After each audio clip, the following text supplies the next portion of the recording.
જય સ્વામિનારાયણ મિત્રો। પાણીપુરી કોને કોને ભાવે છે તે હાથ ઊંચો કરજો। હવે જેને પાણીપુરી ભાવતી હોય તેની માટે આ બેસ્ટ અને એકદમ અલગ જ રેસીપી છે। આજે આપણે બનાવવાના છીએ કોલકાતા ફેમસ પૂચકાની રેસીપી। હા મિત્રો, પાણીપુરીનો જ એક પ્રકાર છે, પણ ત્યાંની પાણીપુરી ખૂબ જ સરસ એવી લાગે છે અને બને પણ છે। ચાલો ફટાફટ બનાવી લઈએ। અહીંયા આપણે 5 થી 6 લોકો માટે પાણીપુરી બનાવવાની છે, તો 500 ગ્રામ જેટલા બટેકા આપણે બફાવા માટે મૂકી દઈશું। આ બાજુ 1 વાટકી ચણા અને 1 વાટકી મગને મેં આગલે દિવસે રાતે પલાળીને મૂક્યા હતા। તો મગને આપણે થોડું મીઠું એડ કરી પાણીની અંદર આવી રીતે તપેલીની અંદર જ બાફવા મૂકી દઈશું। ત્યાં સુધીમાં પાણીની તૈયારી કરી લઈએ। તો અહીંયા આપણે એક બાઉલની અંદર 2 ચમચી જેટલી આંબલીનો પાવડર એડ કર્યો છે, એટલે કે ચૂરણ બનાવીને રાખ્યું હતું તે એડ કર્યું છે। 2 ચમચી જેટલો ગોળ એડ કર્યો છે, થોડું પાણી એડ કરી અને તેને પલળવા માટે મૂકી દઈશું। ત્યાર પછી મિક્સર જારની અંદર આદુ, ફુદીનો, મરચી અને ધાણા એડ કરવાના છે। ત્યાર પછી 1 ચમચી જેટલો સંચળ પાવડર અને 1 ચમચી જેટલું મીઠું એડ કરશું। સરસ એવી ચટણીને આપણે પીસી લેવાની છે।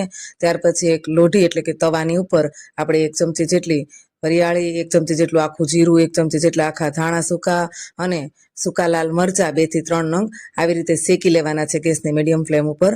તેનો પણ આપણે સરસ એવો પાવડર કરી લઈશું। તમે જોઈ શકો છો, સરસ એવો પાવડર બનાવી લેવાનો છે। હવે ફટાફટ પૂચકા બનાવવા માટેનું પાણી તૈયાર કરી લઈએ। મેન ખાસિયત પાણીની જ છે। તૈયાર કરેલી ગ્રીન ચટણી એડ કરશું, સ્વાદ પ્રમાણે મીઠું એડ કરશું, સંચળ એડ કર્યું હતું એટલે અડધી ચમચી જેટલો સંચળ એડ કરશું, અડધી ચમચી જેટલો આમચૂર પાવડર એડ કરશું, 1 ચમચી દળેલું જીરું એડ કરશું, 1 ચમચી તીખું લાલ મરચું એડ કરશું। ત્યાર પછી જે આંબલી અને ગોળનું મિશ્રણ તૈયાર કર્યું હતું તે એડ કરવાનું છે।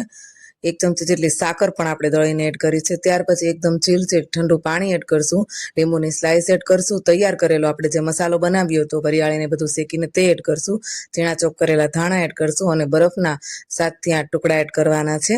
આ બાજુ હવે ફટાફટ મસાલો બનાવી લઈએ। તો બટેકાને મેશ કરી લેવાના છે, આદુ મરચાંની પેસ્ટ એડ કરશું, જલજીરા પાવડર એડ કરશું, સંચળ, મીઠું, જીરું, તૈયાર કરેલો મસાલો એડ કરશું, ચટણી એડ કરશું, બધી વસ્તુ આપણે ક્વોન્ટિટી પ્રમાણે એડ કરવાની છે। ત્યાર પછી ઝીણા ચોપ કરેલા ધાણા એડ કરી બધી વસ્તુને સરસ રીતે મિક્સ કરી લેશું।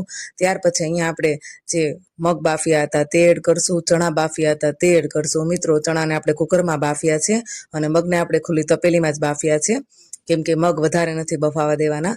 તો મગ પણ સરસ એવા બફાઈ ગયા છે અને ચણા પણ સરસ એવા બફાઈ ગયા છે। ઉપરથી 1 લીંબુનો રસ એડ કરવાનો છે। બધી વસ્તુ મિક્સ કરી દઈએ। તૈયાર છે આપણી પૂચકા કોલકાતાની ફેમસ એવી પાણીપુરી। મિત્રો, છેલ્લે લાસ્ટમાં આપણે જે ખારી બુંદી આવે છે તે એડ કરવાની છે, ચટપટી બુંદી પાણીની અંદર। ત્યાર પછી ફટાફટ પાણીપુરીને આપણે એન્જોય કરશું। જો તમને આ રેસીપી ગમે તો વિડીયોને લાઇક, શેર, સબસ્ક્રાઇબ કરજો અને જો તમને મારી દરેક રેસીપીઓ ગમતી હોય તો કોમેન્ટ જરૂરથી કરજો કે તમને મારી બધી રેસીપી કેવી લાગે છે। ફરી મળીએ આવા નવા વિડીયો અને રેસીપી સાથે। ત્યાં સુધી જય સ્વામિનારાયણ।